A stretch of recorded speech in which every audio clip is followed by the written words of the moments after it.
Folks, you are watching and listening to Sipping Off the Cuff on Tequila Aficionado Media, all of our channels and networks. I'm Mike Morales here in, right now, dry Southern California. That gentleman out there is Bryce Taylor in Austin, Texas. Bryce, tell everybody where they've seen you before. Probably Instagram, Austin Tequila Connoisseurs. I do some videos on YouTube and post some reviews on Facebook as well. Yeah, don't you just love his aw shucks? I do a little bit, I don't do a whole lot. This guy is like the taste of Austin, this guy here, okay?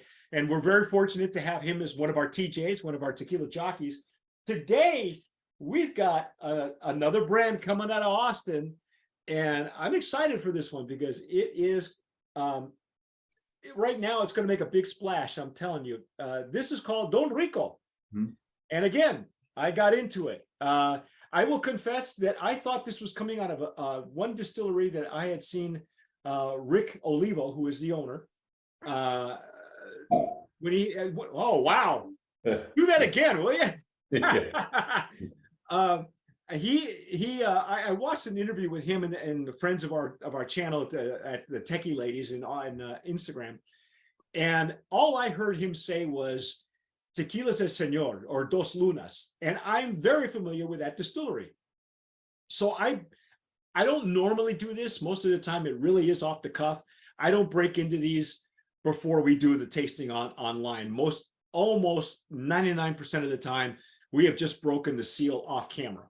Because if we do this on camera, you'll be watching me fight the cellophane for 20 minutes. Okay, yeah. And we have no budget for that. But anyway, so when I tasted the Blanco, I thought that doesn't remind me, and then I went and did the Reposado, and I go, well, wait a minute. So I look back and find out that no, this is not the same distillery. This is a real tiny distillery. It's 1608, and it's Destilería Los Valores. And if you've never heard of that, that's okay, because I haven't either. They only have like 4 brands, less than a handful. But what we're going to do, before we give you any more stats and stories, we're just going to taste the juice and then give you all the ins and outs. I love the shampoo bubbles.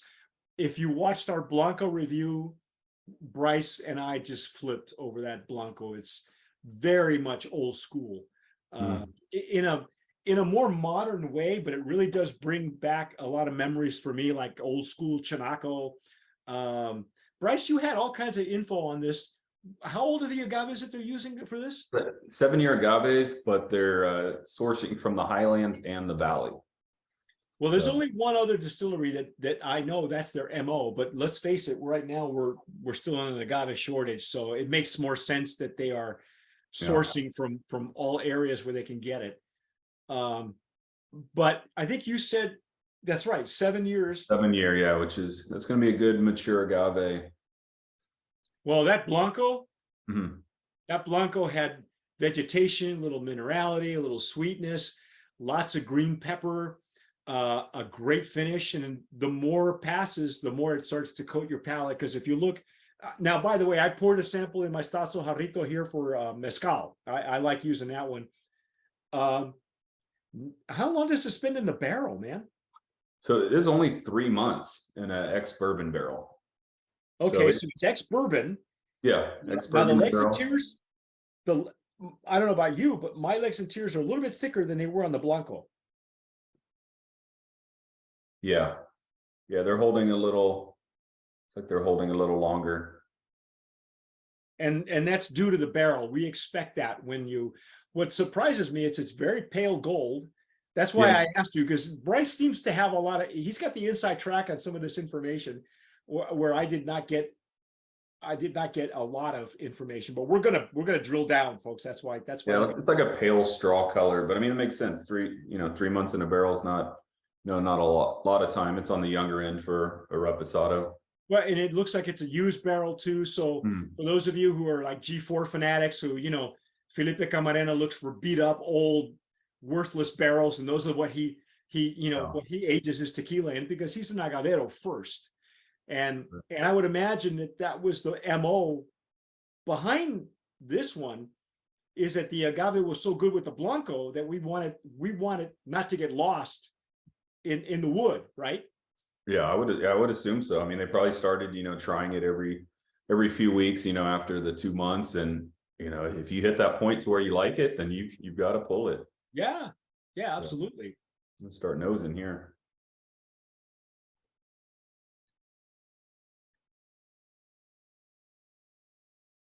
Again, minimal alcohol. I'm not getting it so much in the center of the glass. This one's got the mezcal jarrito has a much wider mouth surface, so it's not funneling up like it would with the tequila jarrito.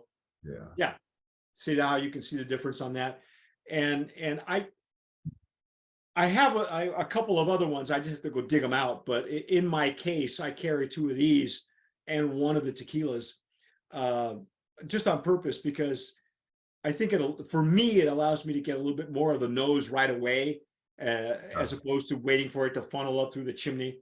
But I'd use either one, frankly. Yeah. Yeah, so it's a really good nose. It's different from the Blanco in that I get more of the earthy, a little less of the vegetal. Vegetal's still there. I don't get as much, really, any of that citrus. So it seems like be a little denser, and I get a little bit of spice, a little bit of that barrel baking spice, probably from the barrel. Yeah, it's almost as if, at least in my glass, and again, to be fair, Bryce just broke the seal off of his. Right. So it's going to, as we said before, some of these really good crafted tequilas will take a while to evolve in your glass. It's not uncommon that you go back to the same pour an hour later, and you go, it's like, wow, I missed that. That didn't come out the first time, and even in my case, I've been through about a third of the bottle, and it's going to smell and taste different for me than it would be for Bryce. Mm-hmm. And you're not getting a lot of alcohol. Are you getting a lot of or is it's pretty much where it needs to be? Yeah. Not getting a lot of the alcohol. I'd say if any citrus, it's kind of like on the orange side. So not the lemon lime. Okay. I think that the green pepper, the bell pepper that we got, that's a bit muted for me. Yeah. Wood has a lot to do with that. And again, these are bourbon barrels, not whiskey barrels. So I'm expecting it to have a much spicier finish, Right. that bourbon often gives. What do you think? You want to dive in now, or you want to wait till it opens up some more? No, I'm good. I'm ready. Yeah. Okay, let's go.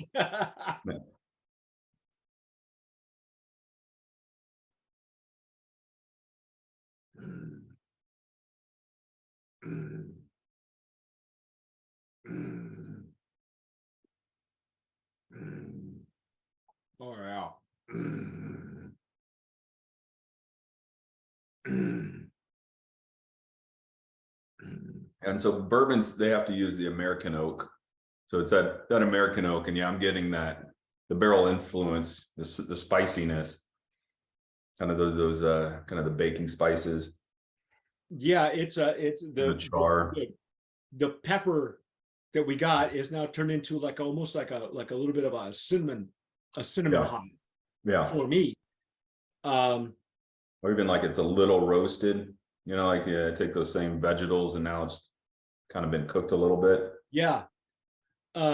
It's interesting that I get more of the barrel notes and the characteristics on the entry, on the flavor, than I did on the nose. I really wasn't getting a lot of nose, and it could be my glass, but then again, the bottle has been opened, so there's more air that has gotten into it.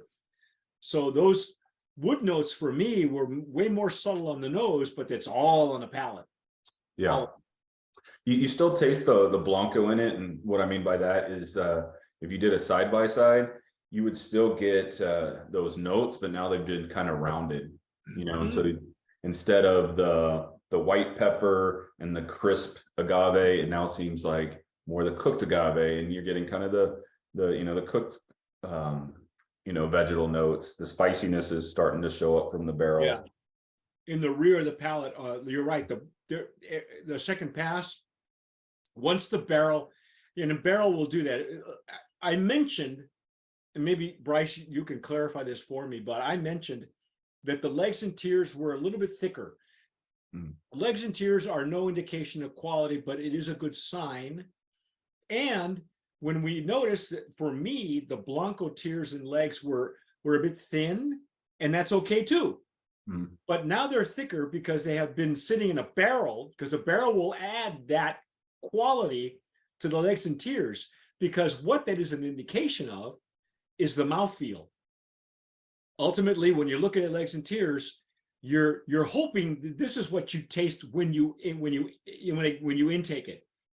And now that I've had a couple of passes, the barrel notes are coming through really nicely. They're coating the palate like what a barrel is supposed to do. Right. I'm getting some great spiciness at the rear of the tongue, right in the back, right before the finish. Wow. Yeah, and with that kind of that viscosity, that oiliness, it helps the flavors to kind of last longer.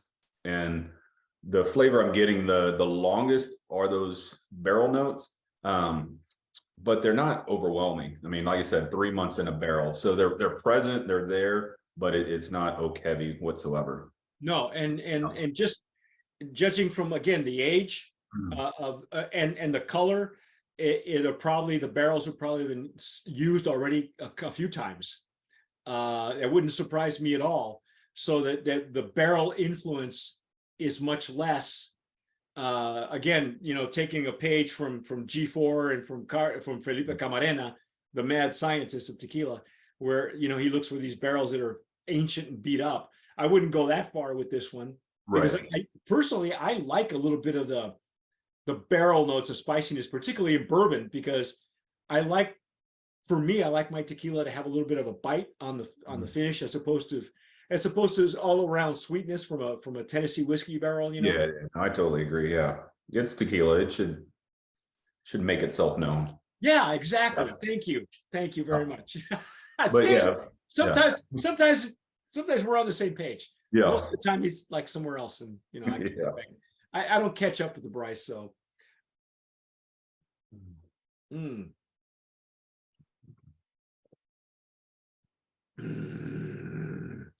Yeah, reposados for me they're hard to get right because you have such a small window. You can only do so much. And of course, they're additive free. So, you don't want to even get into that. But because you just got that 2 months to less than a year, in the barrel, you're wanting to get that Blanco to kind of change a little bit, round out some of those edges. But, some Blancos, they just, they don't do well. But this one, I mean, with just 3 months in a barrel is a really good reposado. Now, again, I'm going to ask you, cocktail or not? I would, yeah, because same thing with the Blanco. There's enough, agave, and there's enough punch to still make itself known, but simple cocktails, Yeah, like the this is not Paloma a or something. I put it in a Paloma. okay. I Yeah. was going to say, this one to me, even though it's got an extra layer of that wood going on, to me it's not as complex as the Blanco. The Blanco really, just when it bloomed, there were all kinds of layers to it, and not that this is a bad thing. I like this Ripple, I really do. I think it's got enough character to stand up to, like you said, a cocktail, a simple cocktail. You don't want to go fancy with this thing, because then you're gonna have to pour more of it in here. But this is really bringing me back to some old school tequilas, like I mentioned earlier, like Chinaco, and maybe tequilas as Señor. There were lots of, like Hacienda de Oro was one of theirs, and it really harkens back for me to some of the tequilas that were my favorite, back in the day, before pre-diffuser, and before the lye and pre-additives and all that stuff, when somebody's imagination and creativity with what they had was the hallmark of a great lasting tequila profile. I think they got it right here, man. Yeah. No, I'm going to go. Let's just call it what it is. Brand of Promise nominee. Yeah. How do you feel putting up the Brand of Promise seal? Oh yeah, I'm on board 100%. Yeah. Yeah, there you go. Anything else we want to say about the family? I hope to have Rick Olivo on a future podcast for Open Bar. I want Bryce to join me because I think the three of us can really do a round robin and get into the really drill down into the background of the family. And I understand just a little bit from the interview that I watched with him and the Techie ladies, that I guess they got big plans in the works. Tell them about you said improvements in the distillery. Yeah, so they're working with the distillery because this is the only brand that you're going to get here in the U.S. from that distillery. So they're working with them. They're trying to bring in get copper pot stills, and I believe they're even trying to install it to Hona as well. So, I mean, with the product that they're already making, and then what that equipment will allow them to do is very exciting. Yeah, no kidding. And I also heard in the interview that Rick he has done his lineage, and obviously he's got a Spanish background, which is something I guess he grew up with. And when we have him on the Open Bar, I want him to explain a little bit more about how that works. But what he's planning on doing, from what I understand, they want to age this tequila in some sherry barrels, which, Bryce, you're an old school guy, so Jerecito.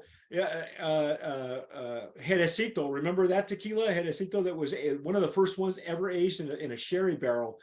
Collectors fall all over themselves looking for bottles of that stuff. I mean, somebody's got bottles of that hoarded somewhere in their, in the vault. I remember Tequilas El Señor would do that. I think also Dos Lunas, before that brand imploded, they had the extra añejo in sherry barrels. They came in a Baccarat bottle. It was beautiful. And I got to tell you, the booze inside, stellar. This was before they did any filtering, like they do now. No. And so you would get a sherry headache in the morning if you overdid it. Yeah. And we did, but that's a whole other story for some live and learn, or you don't. Yeah. Well, now it's funny because when Dos Lunas first rolled out, the techniques and the innovation has improved vastly. So now you try to emulate that same recipe and you add an extra layer of improvement. There's no telling what this could turn out to be. I'm excited for them. I really am. Wow. Well, that's our take on Don Rico Reposado. If you folks have had it, you're watching us on YouTube, please let us know. Give us a comment down below. Subscribe. Give us a like, because that helps with the YouTube algorithm. That gets it out there to other fellow tequila aficionados in the algorithm universe. Don't forget to follow Bryce on Austin Tequila Connoisseurs, especially on Instagram. He does a lot of stuff on Instagram, and we've been very fortunate too, because Bryce will write flavor notes for us for Tequila Aficionado magazine. If you haven't subscribed there, do that also. It's free. And hey, whatever you do, tomar sabiamente. Sip wisely. Thanks for tuning in. Please be sure to visit our website at tequilaaficionado.com to get your free subscription to our magazine, download past issues, check out our branded merchandise, or get yourself equipped with the best tequila glassware for your sipping style. As always, sip wisely.